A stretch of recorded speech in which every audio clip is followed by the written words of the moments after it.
બોટાદ પોલીસે 1.5 લાખની ચોરીનો ભેદ ઉકેલ્યો છે તો સમાચાર સામે આવ્યા છે।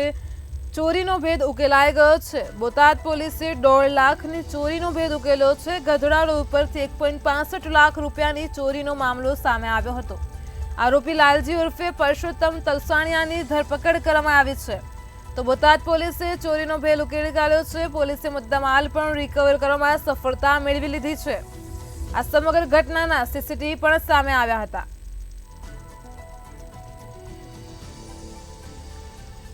તો બોટાદ પોલીસે 1.5 લાખની ચોરીનો ભેદ ઉકેલ્યો છે।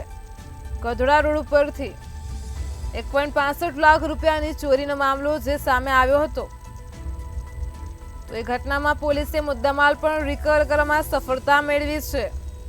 સમગ્ર ઘટનાના સીસીટીવી પણ સામે આવ્યા હતા।